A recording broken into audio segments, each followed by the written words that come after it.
देख सकते हो तो ये तस्वीर देख लो। आज पूरा अमेरिका लगा है।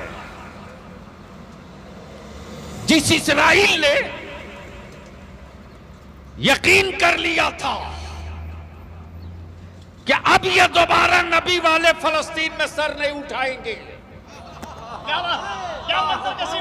नहीं हो तो अब फलस्तीन वाले सर नहीं उठाएंगे, इसलिए कि 75 सालों से कुचला गया है ये, सर नहीं उठाएंगे। जब जब सर उठाया तब तक आतंकवादी का के मारा, कभी रॉकेट से मारा, यकीनन आपको वीडियो पसंद आएगी और शेयर लाइक जरूर कर कभी गोलियों से मारा, कभी बंदूक से मारा, कभी डंडों से मारा। लेकिन बलियाबी कहता है बैतुल मुकद्दस की आजादी के लिए अपनी औलादों की जान का नजराना देने वाली मेरी कौम की बेटियों, तेरे जज्बे को सलाम, तेरी हिम्मत को सलाम, तेरे अज़्म को सलाम, तेरे अहद को सलाम। बता दिया फलस्तीन के मुस्तफा की बेटी फातिमा की कनीजों ने,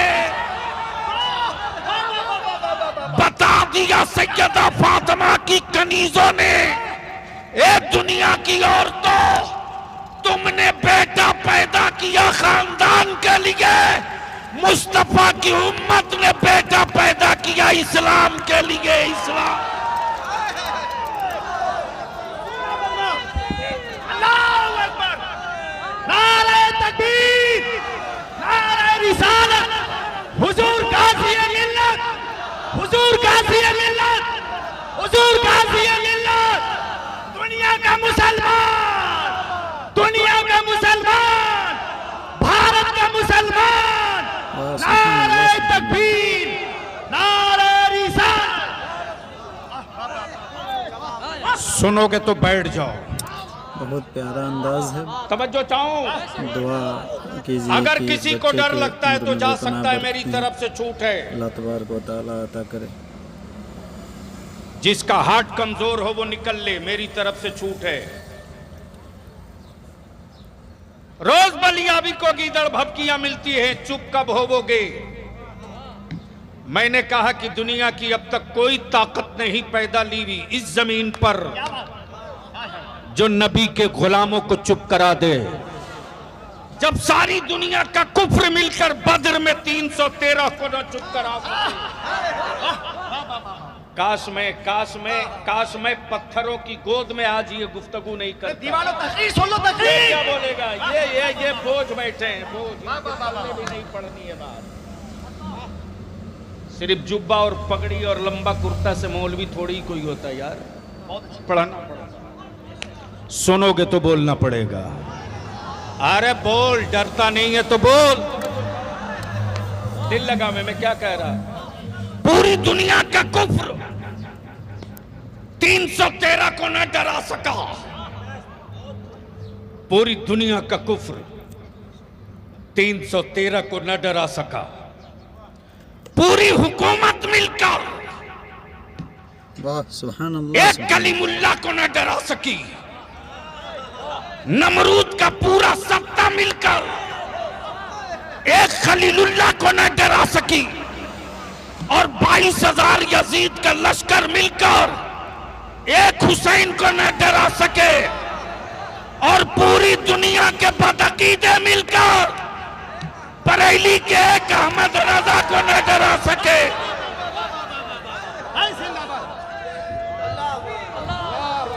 नारे रिसालत, नारे रिसालत, बस करे आला हज़रत, बस करे आला हज़रत।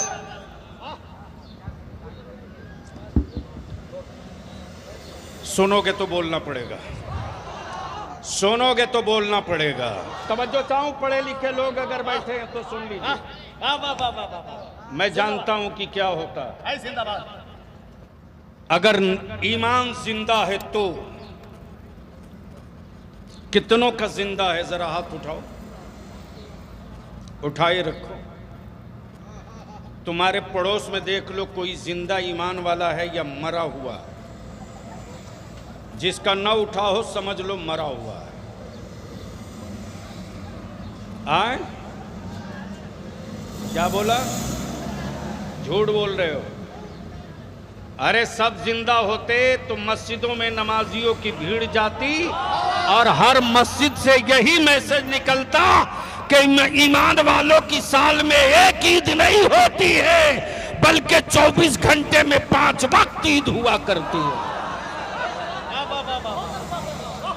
किसको किसको गलतफहमी में डाल रहे हो?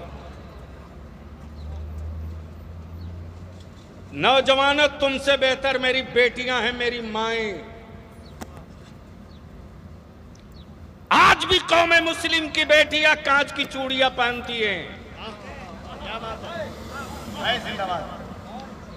उनको भी इस बात का एहसास है कि माथे पर बेवगी का दाग लगे तो चूड़ियां तोड़ने में वक्त न लगे। यकीनन आपको वीडियो पसंद आएगी और शेयर लाइक जरूर कर दीजिएगा दोस्तों।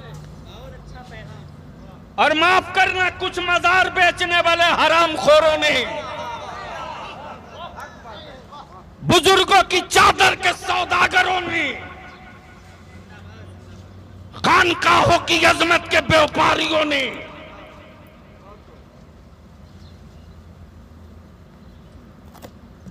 जो गैरों की पहचान थी वो मेरे बच्चों की कलाइयों में बांध दिया।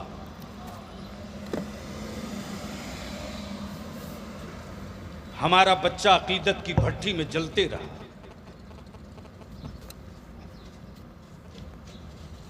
हुल्ला बोल होगा। तुम्हारा बलियावी हिम्मत ना हारा है ना हारेगा, इसलिए कि जिसका नाम रईसुल कलम अरशदुल कादरी था, उसके किताबे इश्क में लफ्ज शिकस्त कहीं लिखा ही नहीं है। लफ्ज शिकस्त शायद तर्जमा करके बताना पड़ेगा। हाँ।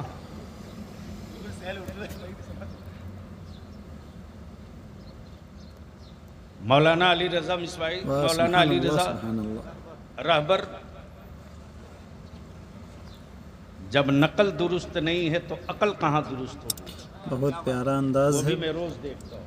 दुआ कीजिए कि बच्चे के दुनिया उम्र में देख इतना रही है। बरकतें अल्लाह तबारक व तआला अता जो करे। फलस्तीन 75 साल से मारा गया,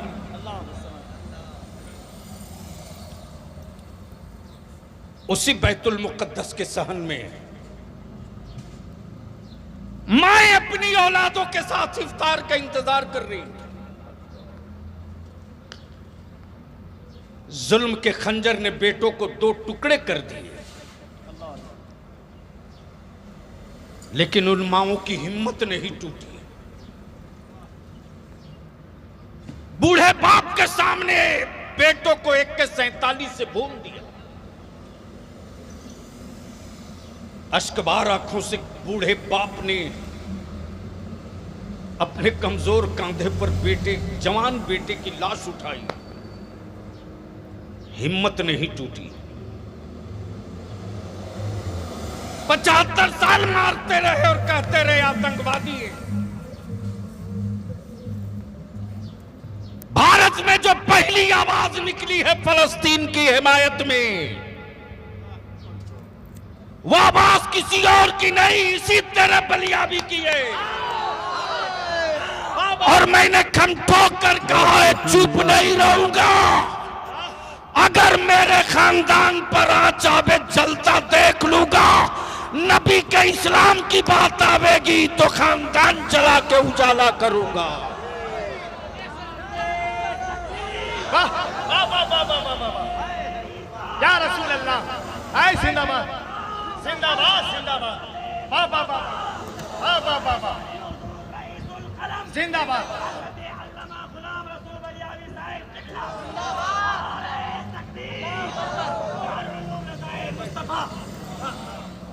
बैठो और सुनो, इतिहास का पन्ना मैं पलट रहा हूं।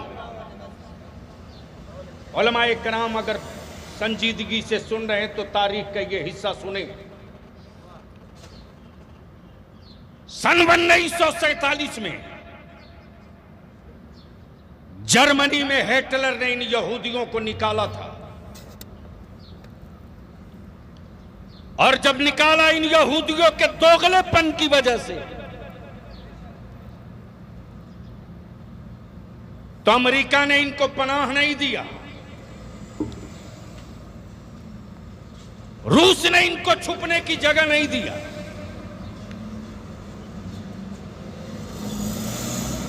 आज जो लोग इजराइल के पक्ष में खड़े हैं वो भक्त नहीं जगह दिए। लेकिन जब कई मुल्कों से फटे लौटे थे तो रहमत आलम की उम्मत ने फलस्तीन में इनको जगह दी,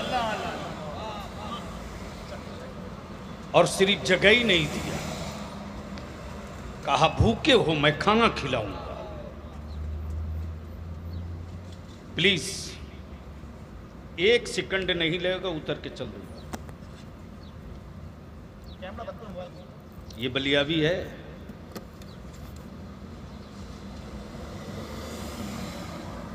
तुम जैसे आवारा लोगों के लिए मैं खून जला रहा हूं, वरना खुद को जीने के लिए मेरे रब ने बहुत दे रखा है। यकीनन आपको वीडियो पसंद आएगी और शेयर लाइक जरूर कर दीजिए। फलस्तीन के ईमान वालों ने कहा भूखे हो आओ मैं रोटी दूंगा। तुमको किसी ने पानी नहीं पिलाया। हम उस हुसैन के मानने वाले हैं कि अपने दुश्मन को भी पानी पिलाते हैं। आओ, जगह दी, ठहरने को दिया, खाने को दिया।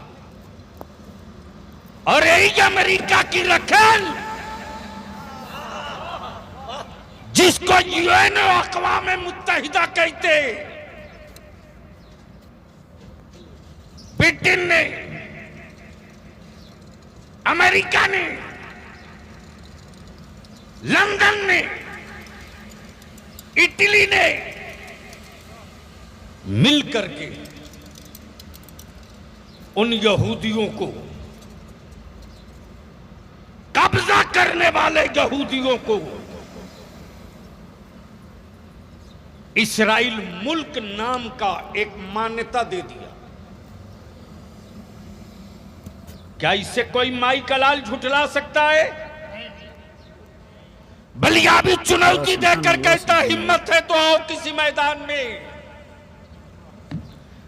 मुसलमान गुनहगार हो सकता है, गद्दार नहीं हो सकता। मुसलमान गरीब हो सकता है, किसी का रोटी चोर नहीं हो सकता। इसलिए कि रोटी चुराने का सबक नबी ने नहीं पढ़ाया है, भूखों को रोटी खिलाने का सबक मुस्तफा ने पढ़ाया। ये तारीख है,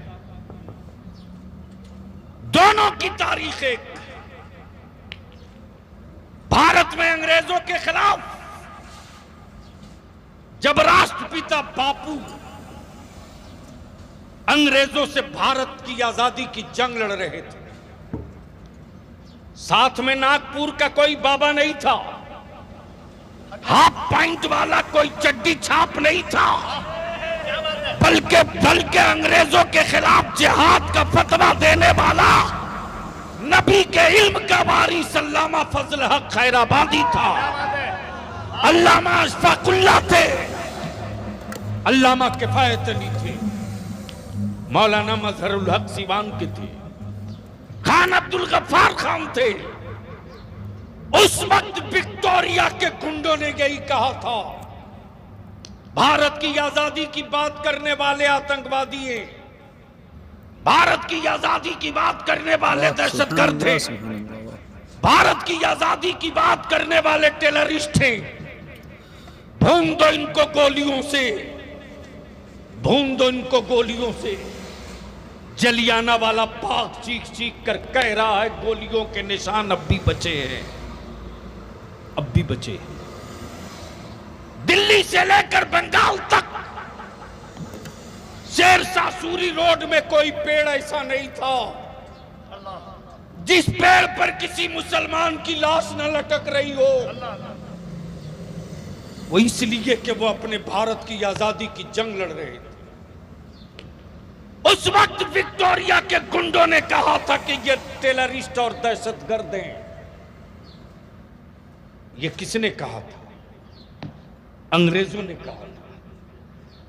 और जिन लोगों ने अंग्रेजों की गुलामी की चट्टी धोया, टुकड़े पर पले और हिंदुस्तान के जंगे आजादी के मुजाहिदों का कत्लेआम कराया, वो